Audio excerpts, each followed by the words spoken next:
Welcome to Sanatan Gyan.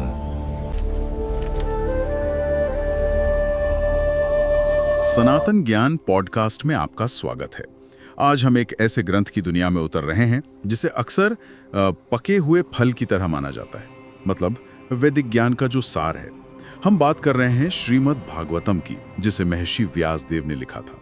बिल्कुल, और ये जानना बड़ा दिलचस्प है कि व्यासदेव ने वेद, उपनिषद, यहाँ तक कि महाभारत जैसे ग्रंथ लिखने के बाद भी उन्हें लगा कि कुछ कमी रह गई है। अच्छा। हाँ, तब उन्होंने श्रीमद् भागवतम की रचना की।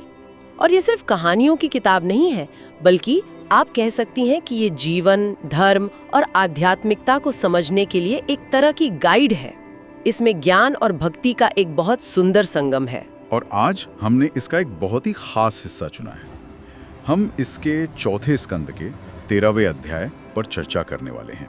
इस अध्याय में वैसे तो ध्रुव महाराज के वंश की कहानी है, लेकिन इसमें एक राजा और उसके बेटे की एक ऐसी कहानी है जो दिल को छू भी जाती है और दिमाग को झकझोर भी देती है। हाँ, ये कहानी हमें कर्म, भाग्य और वैराग्य जैसे जो बड़े सवाल है ना, उनके बारे में सोचने पर मजबूर करती है। और मुझे लगता है कि ये उन लोगों के लिए खास तौर पर रेलेवेंट हो सकती है जो मुश्किल पारिवारिक रिश्तों से गुजर रहे हैं, या फिर ये समझना चाहते हैं कि कभी-कभी अच्छे लोगों के साथ बुरा क्यों होता है। सही बात है। तो चलिए इस कहानी को परत दर परत खोलते हैं। इसकी शुरुआत होती है ध्रुव महाराज के वंश से, उनके एक वंशज उत्कल से। उनकी कहानी अपने आप में बड़ी अनोखी है। अनोखी इसलिए क्योंकि उत्कल जन्म से ही स्पिरिचुअली इवॉल्व थे। उन्हें महाभागवत कहा गया है। महाभागवत, इसका मतलब क्या हुआ? इसका मतलब है कि वो दुनिया को एक बिल्कुल अलग नजरिए से देखते थे। जैसे हम और आप हर इंसान और चीज को अलग अलग देखते हैं ना, हाँ। वो हर चीज के पीछे एक ही दैवीय ऊर्जा को देखते थे। उनके लिए सिंहासन मिट्टी जैसा था, सोना पत्थर बराबर थे, और दुश्मन दोस्त में कोई भेद नहीं था। वो पूरी तरह से अनासक्त थे। मतलब उन्हें राजपाट, धन दौलत, इन सब में कोई इंटरेस्ट ही नहीं था। लेकिन एक राजकुमार का ऐसा बर्ताव लोगों को कैसा लगता होगा? बिल्कुल अजीब। उनके अपने परिवार वालों और मंत्रियों को तो लगता था कि वो पागल है या किसी काम के नहीं है। ग्रंथ में लिखा है कि वो कम बुद्धिमान लोगों को मूर्ख, अंधे, बहरे और पागल जैसे लगते थे। उनकी हालत राख से ढकी हुई आग जैसी थी, जिसकी असली शक्ति बाहर से दिखाई नहीं देती। ये तो आज भी होता है। कोई अगर 9 to 5 की रेस से हट के कुछ अलग करना चाहे तो दुनिया उसे अनस्टेबल या कंफ्यूज समझ लेती है। तो फिर उत्कल का क्या हुआ? वही हुआ जो अक्सर होता है। मंत्रियों ने सोचा कि ये राजपाट नहीं संभाल सकते, इसलिए उन्होंने उनके छोटे भाई को राजा बना दिया। ये हमें सिखाता है कि आध्यात्मिक सफलता को अक्सर दुनियावी पैमाने पर विफलता मान लिया जाता है। तो उत्कल की कहानी हमें ये दिखाती है कि कैसे एक आध्यात्मिक व्यक्ति को दुनिया गलत समझ सकती है। लेकिन इसी वंश में आगे एक बिल्कुल विपरीत समस्या पैदा होती है। हाँ, जहाँ राजा तो धर्मात्मा है, पर उसकी संतान वो अधर्मी है। और यही से राजा अंग की कहानी शुरू होती है ना? हाँ, बिल्कुल। राजा अंग एक आदर्श राजा थे, गुणी, धर्मात्मा, प्रजा का पूरा ख्याल रखने वाले। लेकिन उनकी कोई संतान नहीं थी, तो उन्होंने एक बहुत बड़ा अश्वमेध यज्ञ करवाया। अश्वमेध यज्ञ, ये तो समय का सबसे शक्तिशाली अनुष्ठान माना जाता था। बिल्कुल, पर एक अजीब बात हुई। देवताओं ने यज्ञ में दी गई आहुति स्वीकार ही नहीं की। क्या? ये तो बहुत बड़ी बात थी। मतलब यज्ञ में कोई कमी रह गई थी या पूजा ठीक से नहीं हुई? नहीं, पुजारियों ने जब ध्यान लगाया तो पाया कि यज्ञ में कोई कमी नहीं थी। उन्होंने राजा को बताया, हे राजन, आपने इस जीवन में कोई पाप नहीं किया है। तो फिर समस्या क्या थी? उन्होंने कहा, लेकिन आपके निसंतान होने का कारण आपके किसी पिछले जन्म का कर्म है। ओह, ये बात थोड़ी चौंकाने वाली है। मतलब एक राजा जो इस जीवन में इतना धर्मात्मा है, उसे किसी पिछले जन्म के कर्म का फल भुगतना पड़ रहा है। ये कर्म का सिद्धांत कितना जटिल है। यही तो इसकी गहराई है। ये हमें सिखाता है कि कर्म का हिसाब किताब सिर्फ एक जीवन तक सीमित नहीं है। राजा अंग का उदाहरण हमें विनम्र बनाता है। ये याद दिलाता है कि हम जो भी हैं अपने अतीत के कर्मों की एक श्रृंखला का हिस्सा है। तो फिर पुजारियों ने क्या उपाय बताया? उन्होंने पुत्र प्राप्ति के लिए भगवान विष्णु को समर्पित एक खास यज्ञ करने की सलाह दी। और उस यज्ञ का फल मिला? हाँ, उस यज्ञ की अग्नि से एक दिव्य पुरुष सोने के बर्तन में खीर लेकर प्रकट हुए जिसे पायसम कहते हैं। अच्छा। ये कोई साधारण खीर नहीं थी, ये एक दैवीय प्रसाद था।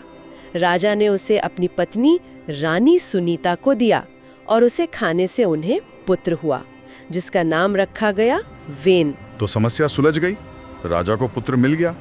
लेकिन कहानी का असली मोड़ तो यहीं से शुरू होता है। ये बेटा वैसा नहीं निकला जैसा उन्होंने सोचा था। बिल्कुल नहीं। और इसकी वजह रानी सुनीता के वंश में छिपी थी। उनकी माँ के वंश में? वो कैसे? सुनीता मृत्यु की बेटी थीं, जिन्हें अधर्म का प्रतीक माना जाता था। इसलिए वेन में अपने पिता राजा अंग के गुण कम और अपने नाना के अधर्मी और क्रूर गुण ज्यादा आए। एक मिनट, लेकिन ये तर्क थोड़ा अजीब नहीं है?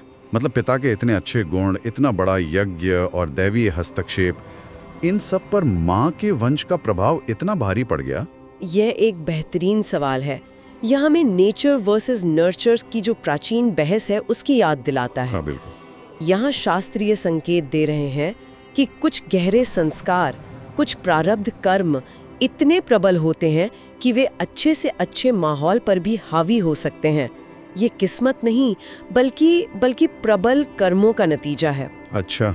और इसीलिए वैदिक संस्कृति में विवाह से पहले कुल और वंश देखने पर इतना जोर दिया जाता था। समझ गया। तो मुझे ये जानने में बहुत दिलचस्पी है कि ये दुष्टता असल में दिखती कैसी थी? मतलब वो करता क्या था? क्या ये सिर्फ बचपन की शरारतें थी या कुछ और? नहीं, ये शरारत से कहीं ज्यादा थी। ये एक गहरी पैशाचिक क्रूरता थी। जैसे कि? ग्रंथ में लिखा है कि वो अपने हम उम्र बच्चों को खेलने के बहाने बुलाता और उन्हें इतनी बेरहमी से मारता था जैसे वो कोई बलि के जानवर हों। हे भगवान! वो जंगल में जाके निर्दोष हिरणों को तीर से मार देता था। अब आप सोचिए उस पिता पर क्या बीतती होगी जो अपनी प्रजा के बच्चों की रक्षा करने वाला है और उसका अपना ही बेटा एक हत्यारा बन रहा था। थोड़ा रुककर, ये तो एक पिता के लिए सबसे बड़ी हार होगी कि वो अपने ही बेटे को सही रास्ता ना दिखा सके। बिल्कुल। और यही गहरा दुख, यही हार उनकी आध्यात्मिक यात्रा का शुरुआती बिंदु बनी। राजा अंग ने वेन को सुधारने की हर मुमकिन कोशिश की, उसे समझाया, दंड दिया, लेकिन वेन पर कोई असर ही नहीं हुआ। वो पूरी तरह निराश हो गए। और यहीं से राजा अंग का वो चिंतन शुरू होता है जो इस अध्याय का सबसे पावरफुल हिस्सा है ना? हाँ, पहले तो वो एक आम दुखी पिता की तरह सोचते हैं। वो कहते हैं कि जिन लोगों के बच्चे नहीं होते वे ज्यादा भाग्यशाली हैं। सही बात है। उन्हें एक बुरे बेटा का दुख तो नहीं सहना पड़ता। एक बुरा बेटा घर को नर्क बना देता है, खानदान की इज्जत, पैसा, शांति, सब कुछ तबाह कर देता है। ये तो एक स्वाभाविक प्रतिक्रिया है, कोई भी ऐसा ही सोचेगा। लेकिन फिर उनकी सोच एक असाधारण मोड़ लेती है। सही कहा। वो सोचते हैं, एक मिनट, अगर मेरा बेटा बहुत अच्छा होता तो क्या होता? तो क्या होता? मैं उससे मोह कर लेता, उसकी तरक्की में खुश होता, उसके बच्चों यानी अपने पोते पोतियों से प्यार करता और इसी सांसारिक मोह के जाल में फंसकर रह जाता। ये एक सुनहरा पिंजरा होता। ओहो, तो मतलब वो ये कह रहे हैं कि अगर उनका बेटा बहुत अच्छा होता तो वो उसी दुनिया में फंसे रह जाते, अपने पोते पोतियों के मोह में, अपने राज्य की तरक्की में, और कभी इस बंधन से निकल ही नहीं पाते। बिल्कुल। वेन ने उनके लिए घर को इतना असहनीय बना दिया कि वैराग्य कोई मुश्किल विकल्प नहीं रहा, बल्कि एक स्वाभाविक निकास बन गया। उनका सबसे बड़ा दुख ही उनकी आज़ादी का रास्ता बन गया। वाह! ये कुछ वैसा ही है जैसे आजकल लोग कहते हैं कि rock bottom became the solid foundation on which I rebuilt my life. मतलब सबसे बुरे हालात ही आपको बदलने पर मजबूर करते हैं। ये तो कमाल का दृष्टिकोण है। यानी जिसे वे अपना सबसे बड़ा अभिशाप समझ रहे थे, उसे उन्होंने अपनी आध्यात्मिक उन्नति की सीढ़ी बना लिया। यही ज्ञान की पराकाष्ठा है। इस रियलाइजेशन के बाद राजा अंग का मोह पूरी तरह से खत्म हो गया। वो इमोशनली डिटैच हो गए। और फिर? और एक रात जब उनकी पत्नी और सारा राज्य सो रहा था, वो चुपचाप उठे, अपना विशाल साम्राज्य, अपना धन, अपनी पत्नी, सब कुछ छोड़कर अकेले ही जंगल की तरफ निकल गए, बिना किसी को बताए, बिना कोई निशान छोड़े। वाओ! इस कहानी में तो हमारे आज के जीवन के लिए बहुत कुछ सीखने को है। बिल्कुल। सबसे पहली और बड़ी बात तो यही है कि हम जिसे बुरा समझते हैं वो शायद हमारे लिए अच्छा हो सकता है, बस देखने का नजरिया चाहिए। हाँ, जिसे हम अभिशाप कहते हैं वो एक छिपा हुआ वरदान हो सकता है। ये हमें सिखाता है कि परिस्थितियों को लेबल करने में जल्दबाजी ना करें। और दूसरी बड़ी सीख कर्म के सिद्धांत के बारे में है। राजा अंग जैसे पुण्यात्मा को भी कष्ट सहना पड़ा।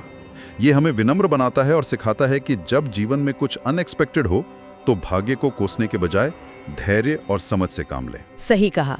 और उत्कल की कहानी भी नहीं भूलनी चाहिए।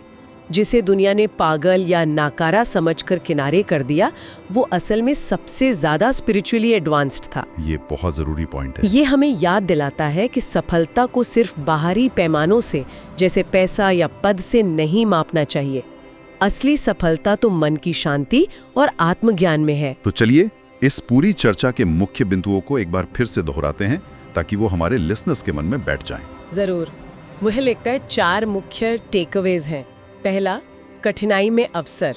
आपकी जिंदगी की सबसे बड़ी चुनौती, आपका सबसे बड़ा दर्द, आपको मोह से मुक्त करने और स्पिरिचुअली ग्रो करने का सबसे बड़ा मौका बन सकता है।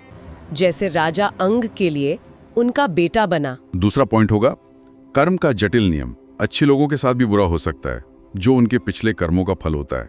यह हमें जीवन के उतार चढ़ाव को देकर ज्यादा हम्बल और पेशेंट बनाता है। बिल्कुल। तीसरा है आसक्ति और वैराग्य का संतुलन। असली बुद्धिमानी ये समझने में है कि कब और किन चीजों से इमोशनली डिटैच होना है। राजा अंग का फैसला हमें वैराग्य की ट्रांसफॉर्मेटिव पावर दिखाता है, जो इंसान को दुखों से ऊपर उठाकर आजादी की तरफ ले जाता है। और चौथा, जो उत्कल की कहानी से मिलता है, आध्यात्मिक महानता को पहचानने में चूक। हमें लोगों को उनके बाहरी व्यवहार या दुनियावी सफलता के आधार पर जज करने से बचना चाहिए। हो सकता है जिसे हम कमा रहे हों वो भीतर से बहुत गहरा और शांत हो। एकदम सही। ये चारों बातें इस छोटे से अध्याय को बहुत गहरा बना देती हैं। अंत में ये कहानी हम सब के लिए एक बहुत ही प्रोवोकेटिव थॉट छोड़ जाती है। हम अपनी जिंदगी में रोज न जाने कितनी चीजों और हालातों को अच्छा और बुरा का लेबल देते हैं।